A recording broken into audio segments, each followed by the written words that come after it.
Now, what does bottled and bond mean? Bottled and bond means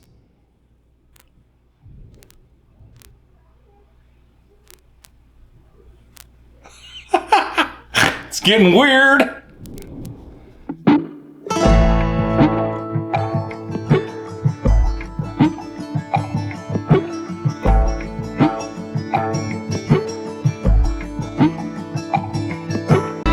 Hey everybody, welcome back to the Hot Buttery Rolls Whiskey Show.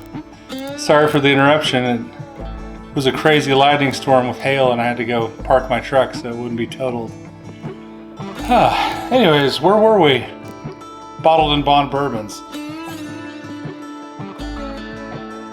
Today's show is about a couple of specific ones that have just been in the news recently.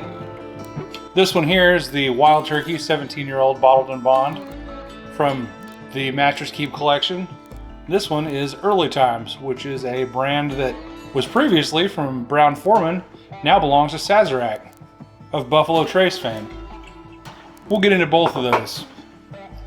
We're going to start off with the Wild Turkey 17-year.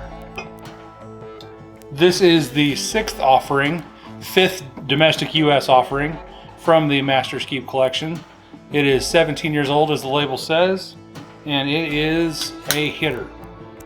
This is the best that the Russells can do, and this really shows it. Coming in at $179, that's what I gave for it. It is not a cheap budget bourbon, but I think it's worth it. On the nose, big time cherries. Almost a medicinal cherry note. If I didn't know any better, I would almost guess this is a Buffalo Trace product. Very similar cherry notes to what I would describe from George T. Stagg Jr. and from Eagle Rare. It is good stuff, guys. Cherry, vanilla, and then oak. Big, rich oak on the back. Just want to stay in this nose. But we got to taste it. Cheers.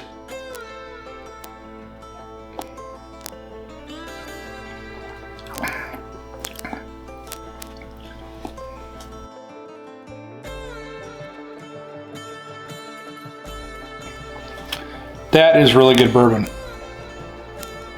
Sticking with vanilla, cherry.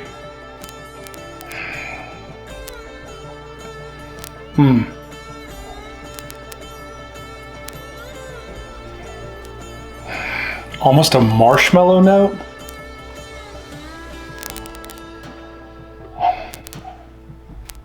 Cherry, marshmallow cream, and sweet oak. So rich.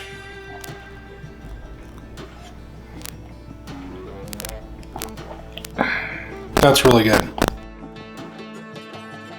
So what does bottled and bond mean? You'll see it on a lot of bottles, ranging anywhere from $12 to $14 all the way up to some of the most expensive offerings that you'll find in the store. You'll see behind me that there are some bottled and bond offerings here. This is the George Dickel that was rated by some as the best bourbon of the year last year. Evan Williams, which is a bottom shelf bottled and bond, but there's just nothing wrong with it. Absolutely delicious. I get it for $14.99 a fifth. Another product from Heaven Hill, like the Evan Williams, is the actual Heaven Hill bottled and bond 7-year. Henry McKenna made huge waves by becoming the bourbon of the year a couple years back, and has become a very hard to find bourbon. And then one of my personal unicorns is the Old Fitzgerald line. This is a line of wheated bourbons that are extra aged that are also bottled and bond. Colonel E.H. Taylor is a Buffalo Trace product. It is the only Buffalo Trace line that I'm aware of that has bottled and bond offerings. And then Remus Volstead Reserve is from the MGP George Remus brand. So let's talk about bottled and bond. Bottled and bond means that it is a 4-year-old bourbon at least. It means that it was made by the same master distiller and all distilled in the same distilling season, either from January to June or from July to December of the same year. It has to be aged in a federally bonded warehouse, and it has to come in at 100 proof. So what is that all for? Why do they do that? Well, this man, Colonel Edmund Haynes Taylor, was a huge consumer rights advocate in the late 1800s, and he pressed, along with the Secretary of the Treasury, John G. Carlyle, to have some kind of consumer protection. Before the Bottled and Bond Act, people would get their whiskey from a person who would fill the customer's bottle with the whiskey, and that whiskey could be flavored with iodine or tobacco spit or any number of unsavory or unhealthy things. So Colonel Taylor did his best to make sure that his customers were protected, and in 1897 they were able to pass the Bottled and Bond Act. So what does that mean to us today? With so many other consumer protections, most other whiskey is safe. Not all of it's delicious, but it's typically safe for consumption. Well, if you see Bottled and Bond on the label, you know that that distiller is taking the time to follow those rules, and you're almost guaranteed to have a pretty quality product. This is the George Remus Volstead Reserve.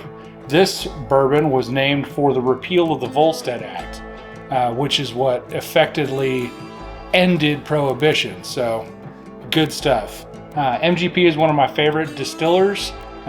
They support a lot of brands. If you ever see distilled in Indiana on the back of a label, you know that that came originally from MGP. And George Remus is the actual house brand of Midwest grain producers. Or products. Midwest grain products. Producers. Google it. Oh, this is good too.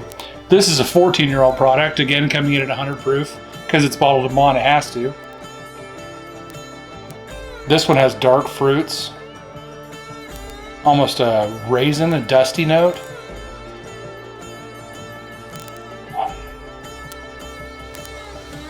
And just a little bit of anise, a little bit of like a licorice flavor. Not enough to be off-putting, but it's definitely there. Cheers.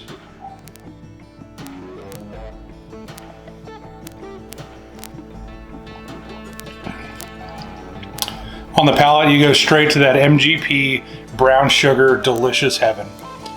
There's a reason that MGP is one of my favorite distillers, and it's because they make fantastic bourbon. At 100 proof, this is one of the lower MGPs that I'm a big fan of, but I am a huge fan of this. Retail on this bottle was about $200, and while it's not for everyone, the people that do want to spend that on it will be greatly rewarded with some amazing MGP perfection.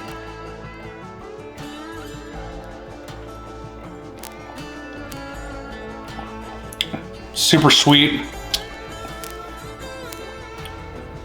Incredibly easy to drink. Does not drink like 100 proof whatsoever.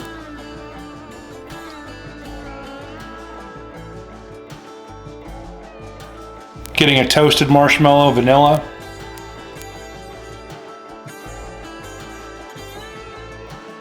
And maybe a plum note. Dark fruit. Dark fruit.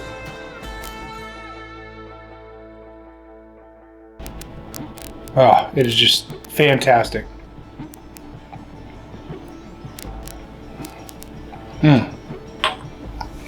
We'll come back to that one for sure. All right, I'm going to open one of my unicorns now. This is the Old Fitzgerald 15-year bottled in bond. It is a bottle that I have sought after because of the decanter shape and the beautifulness of it since I began collecting bourbon. This one was traded to me by a good friend, but the original retail on it was $149, which is kind of a unicorn sighting in itself. This is also one of the most satisfying cork pops I've ever heard.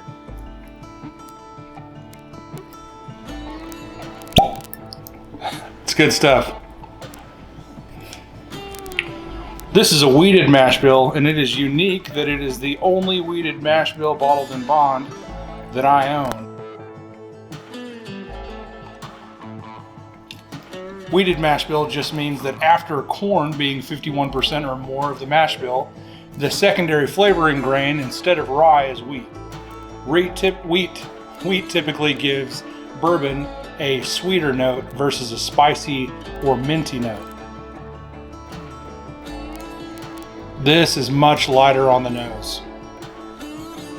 Sweet, light apples. A little bit of that wheat, grainy flavor to it, which is surprising in a 15-year bourbon. I definitely thought that it would be more oaky, less grainy.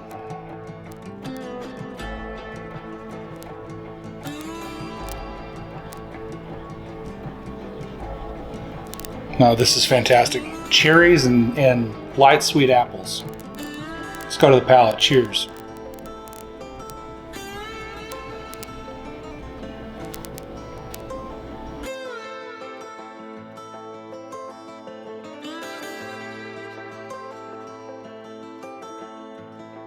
Incredibly rich flavors.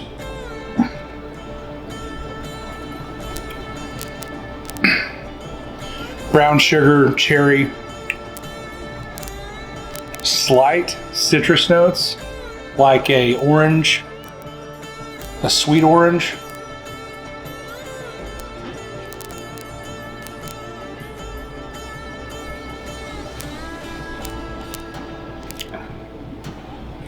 There's nothing wrong with it.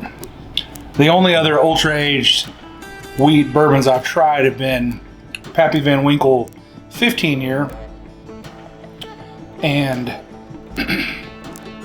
this, while delicious, is no Pappy 15. It does have a much more beautiful bottle, but the bourbon itself is it's not as good. It is a little more bitter, a little more oaky, and Heaven Hill has a habit of making their whiskeys very oaky. I don't know if it's the different climate where their distillery is located, or if they don't have as much air conditioning on the barrels, but their barrels get a lot of work from the actual wood. And this one's got a little bit of a tannic response. Grips the sides of my tongue a little bit. Gives me a little bit of a drying sensation.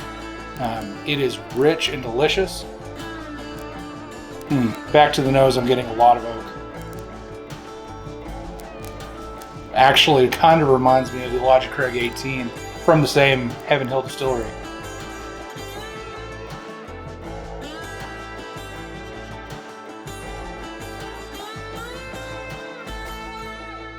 It's dang delicious. I definitely feel that at $150 this is worth the money, but secondary pricing, seeing these go for $500, $550 a piece, I just don't get it. I don't see it there at all.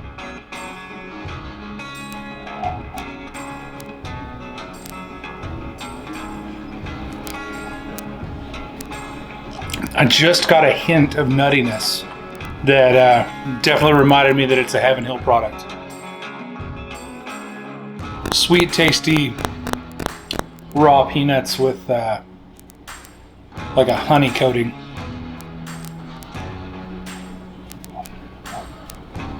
It's really good. Really good. So thank you guys for going through that flight with me.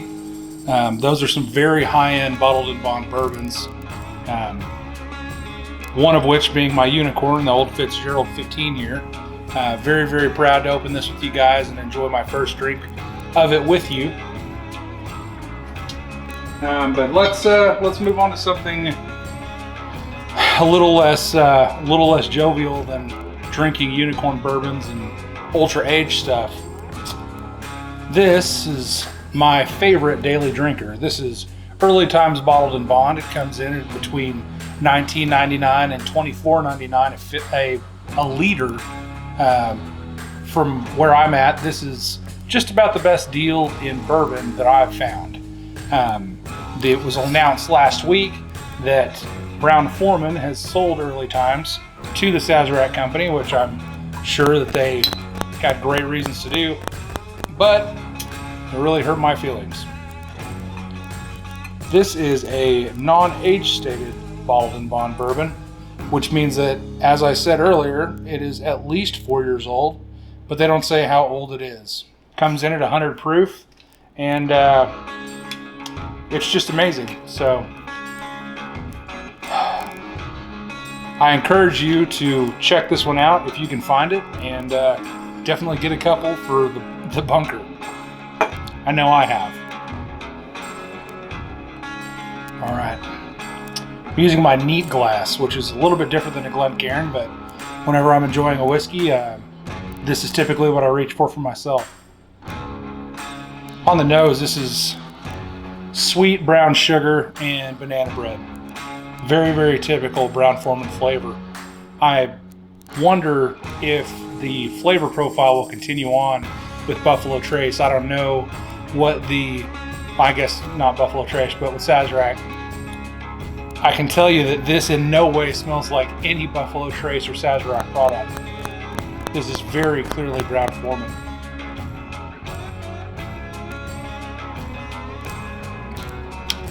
On the palate, you have banana bread drizzled with honey, vanilla, the slightest nutty notes, but like a black walnut. Such an amazing mouthfeel, very mouth coating, especially at 100 proof. This was probably the best value in bourbon.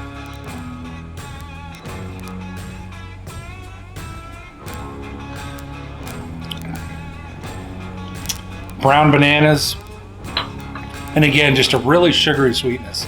I prefer sweet bourbons, and this is about as sweet as I find, especially at 100 proof. It's just really unfortunate that it's been moved. As the details come out, I guess we'll find out how things will work for the Early Times brand.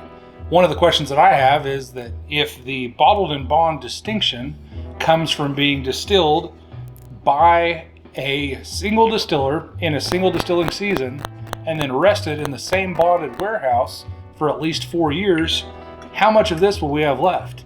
Has Sazerac purchased the warehouses where they're resting the bourbon? Will they take the barrels and vat them, which is emptying the barrels into large metal or plastic containers in order to keep them and bottle them at a later date? Because that would again fall underneath the rules of bottled and bond, because the only aging that counts is the aging in the wood. So it'd be very interesting to see how this plays out. Hopefully the Buffalo Trace, well, Sazerac folks will find a way to make this iconic brand live on in a way that is affordable and delicious. Because this is affordable and delicious. It's just really good stuff. Really enjoyed hanging out with you guys today. If you liked what you saw, please feel free to like and subscribe. If you didn't like what you saw, please leave me a comment. Let me know what you'd do differently. I'd love to hear from you guys, see where you'd like me to go next. I would like to do another tasting of the Wild Turkey Master's Keep and put it up against some of its Wild Turkey Master's Keep sibling stablemates. So we'll see if that'll be another video here coming up soon.